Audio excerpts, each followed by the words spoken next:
Shalom, shalom everyone. Kita hari ini akan membahas tentang sukacita.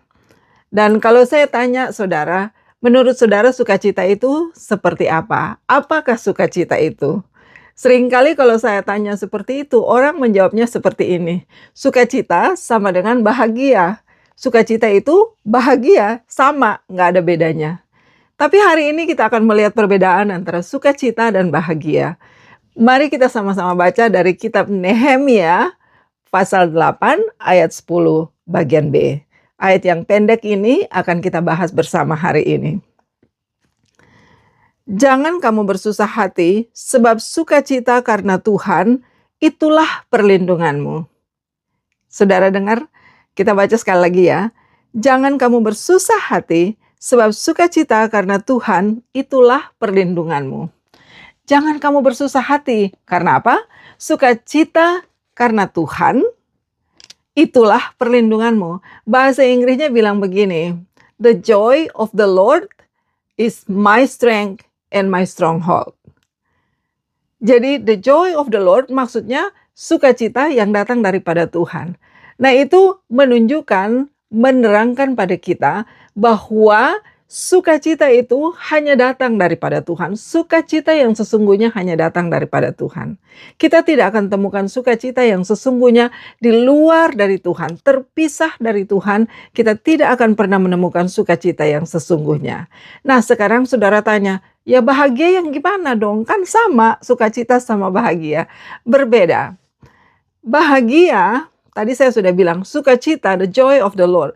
Sukacita kita cuma bisa terima dari Tuhan. Tetapi kalau bahagia, itu bisa terjadi dengan keadaan yang terjadi di sekeliling kita. Saya berikan contoh. Kalau tiba-tiba ada orang yang datang dan bawa kado buat saudara, katakanlah tiba-tiba saudara dikasih menang undian lah, katakanlah. Menang undian dapat mobil. Saudara senang banget kan, pasti senang banget, bahagia sekali gitu loh.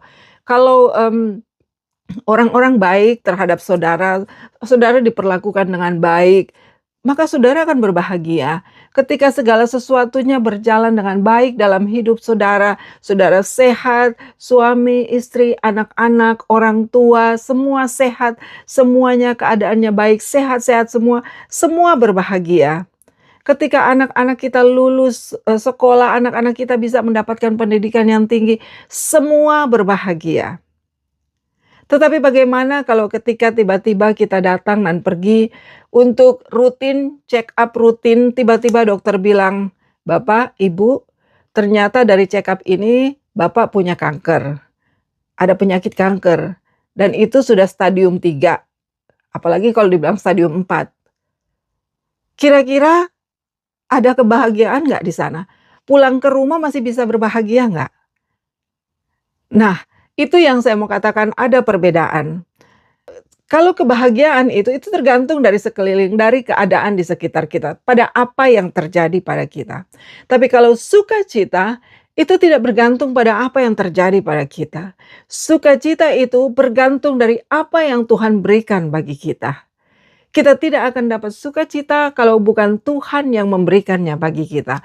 Pertama sekali alasannya kenapa saya bersukacita, dan untuk anak-anak Tuhan, alasan kita yang pertama kenapa kita bersukacita, karena Yesus mati bagi kita.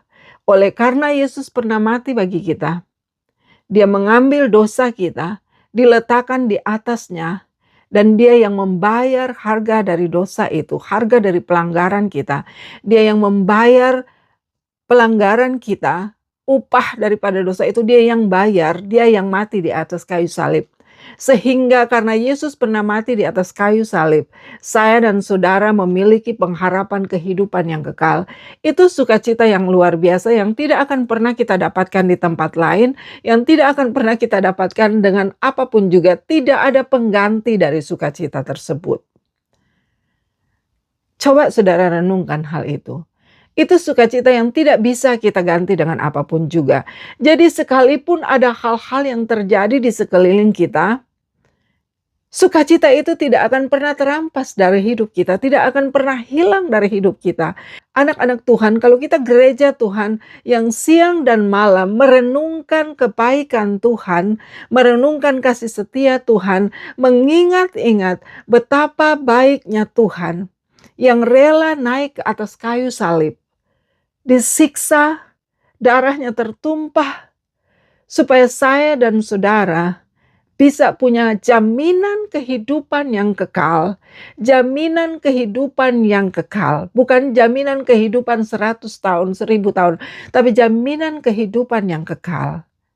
Bukankah kita akan bersukacita? Saya percaya kalau kita sungguh-sungguh merenungkan kebaikan Tuhan, cuma dengan pengorbanan Yesus saja saya dan saudara boleh punya kehidupan yang kekal, maka itu adalah sukacita yang tidak pernah bisa tergantikan dari hidup kita. Tidak ada hal lain yang bisa menggantikan hal itu. Nah, sekarang saya mau kembali kepada perumpamaan yang saya berikan tadi. Bagaimana dengan kita anak-anak Tuhan yang sungguh-sungguh terima Tuhan dan mendapatkan sukacita itu? Apakah dengan begitu ketika kita mendapat seperti yang saya katakan tadi, ketika tiba-tiba kita pergi ke dokter untuk check up rutin, kemudian dikasih kabar bahwa kamu menderita sakit ini A, B, C, D, dan apalagi kalau penderitaan itu, kalau sakit itu dibilang kanker, kanker tuh biasanya paling takut didengar orang. Apalagi kalau dia bilang kamu sudah stadium 3, stadium 4, stadium akhir, apalagi kalau dokter bilang nggak bisa disembuhkan. Bagaimana kita menghandle keadaan itu? Bagaimana kita bersukacita? Bagaimana kita mengaplikasikan firman Tuhan ini yang dibilang, jangan kamu bersusah hati sebab sukacita karena Tuhan itulah perlindunganmu. Bagaimana kita mengaplikasikan itu di dalam hidup kita ketika kita mendengar kabar yang seperti itu, kabar yang tidak baik. Ada orang yang tiba-tiba harus menerima kenyataan, tiba-tiba orang yang dikasihinya tiba-tiba dipanggil Tuhan. Entah itu orang tua, entah itu anak-anak. Itu satu hal yang menyakitkan, bukan? Dan saya tidak mengajak kita untuk menjadi orang yang mengabaikan, yang seolah-olah hidup di dalam kebohongan, yang menyangkali kenyataan yang terjadi, seolah-olah menganggap kenyataan itu tidak ada. Tidak, saya tidak mengajarkan hal seperti itu karena Alkitab tidak mengajarkan seperti itu. Saya mengerti ketika kita kehilangan orang yang kita kasih, kita berduka cita, itu normal dan kita harus bisa merasakan duka cita itu karena itu adalah satu proses yang normal. Kalau tidak, itu berarti kita hidup di dalam penyangkalan. Kita tidak menerima kenyataan itu dengan benar sehingga kita tidak melewati proses yang seharusnya kita lewati sehingga akhirnya di luar boleh tampak kita sepertinya berbahagia tapi di dalam hati kita hancur dan kita terluka. Bukan seperti itu. Saya tidak meminta, saya tidak mengajar dan karena Alkitab tidak mengajar kita menjadi orang munafik. Jadi ketika ada kesusahan datang dan kemudian karena kita harus bersukacita, kita bersukacita ketika suami, istri, anak-anak atau siapapun orang yang kita kasih tiba-tiba dipanggil Tuhan dan kita datang dan bilang, oh Tuhan Yesus itu baik, Tuhan Yesus baik, kita senyum-senyum. Nggak bisa, saya tidak mengajar yang seperti itu karena Alkitab tidak mengajar seperti itu. Yang Alkitab ajarkan bagi kita hari ini untuk kita ingat bahwa sukacita itu tidak bisa dikerjakan, tidak bisa diberikan oleh siapapun, hanya dari Tuhan. Sehingga ketika kita menghadapi perkara-perkara yang sulit seperti itu, pergumulan demi pergumulan dalam hidup kita, ya ketika dokter bilang bahwa misalnya saya mengalami penyakit yang berbahaya, atau orang yang kita kasih mengalami penyakit yang berbahaya, ya tentu saja pada waktu itu tentu saja kita kaget dan hati kita sakit. Siapa yang tidak merasa sakit? Siapa yang tidak bersusah hati ketika mendengar kabar seperti itu? Tetapi ada satu hal yang membedakan kita antara orang-orang yang memiliki sukacita yang dari Tuhan dan yang hanya memiliki kebahagiaan, cuma sebatas kebahagiaan.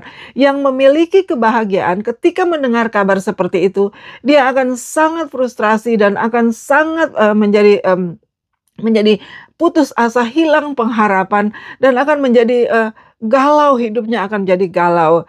Ada orang yang saya melihat ketika dokter memvonis dan mengatakan bahwa dia menderita satu penyakit yang cukup parah, dia mulai frustrasi dan akhirnya dia mati cepat gara-gara kefrustrasian itu, karena keputusasaannya. Jadi dia sudah tidak bisa melihat pengharapan, tiap hari dia hidup di dalam duka cita, di dalam susah hati, tiap hari dia bersusah hati, bersusah hati. Akhirnya dia meninggal dalam keadaan seperti itu, lebih cepat dari apa yang diprediksikan oleh dokter. Karena apa? Karena dia bersusah hati dan bersusah hati karena keadaan, karena berita yang tidak baik itu.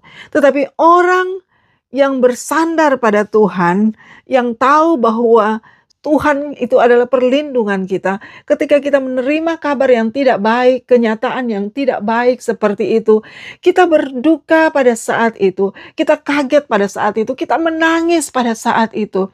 Tetapi kita tidak tinggal di dalam duka cita itu. Kita tidak tinggal dan terpenjara oleh berita, oleh kabar yang tidak baik itu, sehingga kita tidak bisa lagi bersuka cita. Hari-hari kita lewati dengan susah hati, dengan tangisan, dengan susah hati. Kita tidak bisa melihat lagi kebaikan Tuhan yang lain. Orang yang memiliki sukacita adalah orang yang memiliki hubungan yang erat dengan Tuhan. Karena itu kalau saudara hari ini belum memiliki hubungan yang erat dengan Tuhan, kalau saudara belum menerima Tuhan Yesus sebagai Tuhan dan Juru Selamat saudara, saya mau mengundang saudara, mari terima Tuhan Yesus sebagai Tuhan dan Juru Selamat saudara. Dan saudara akan mengalami apa yang namanya sukacita. Saudara akan melihat perbedaan antara sukacita dan kebahagiaan.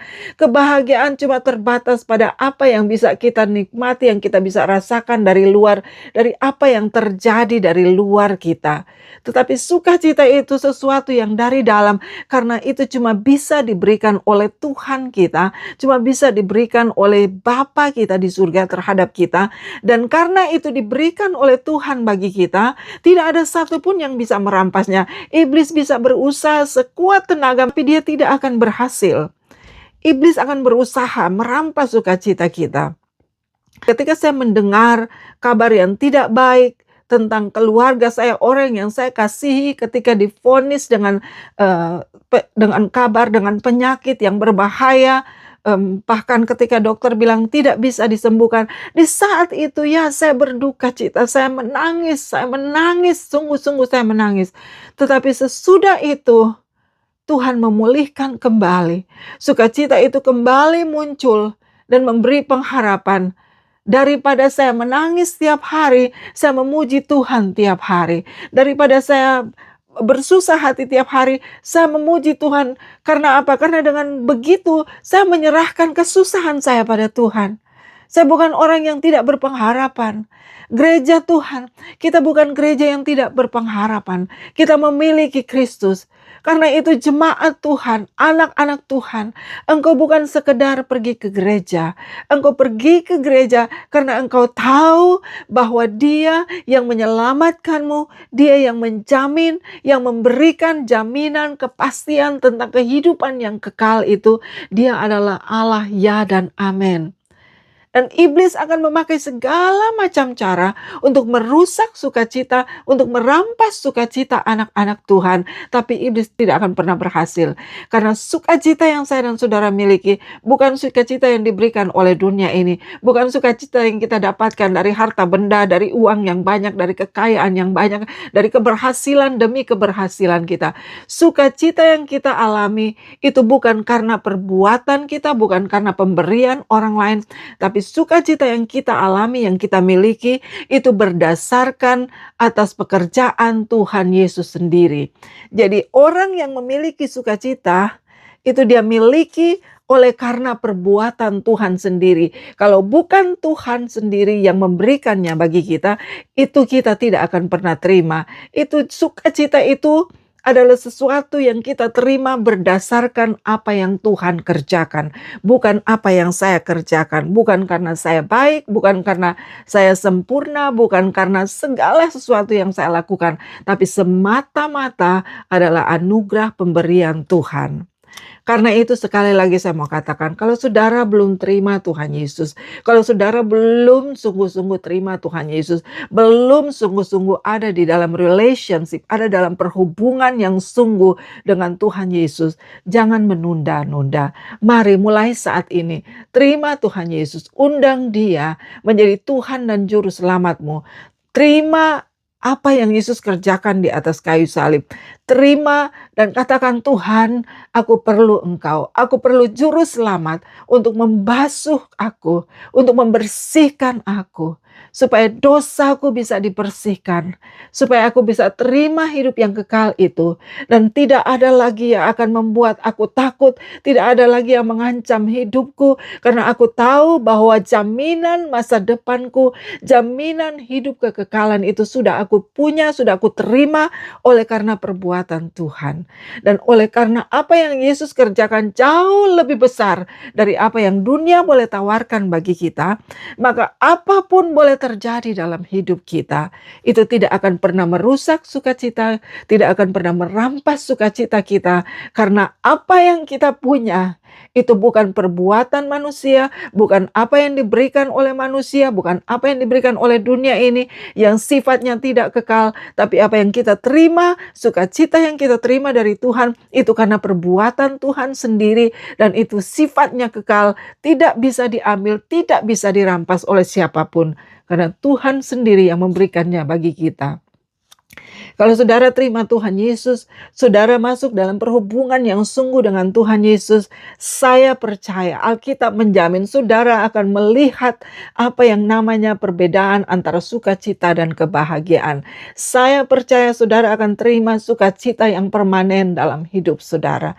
Sehingga ketika gelombang datang, ketika badai datang, ketika masalah itu datang, ya, kita akan menangis, kita akan tetap menangis, tapi kita tidak akan dipenjarakan oleh keadaan yang sulit itu. Kita tidak akan menjadi manusia yang terpenjara, yang tertawan oleh penderitaan, oleh kesusahan, oleh duka cita.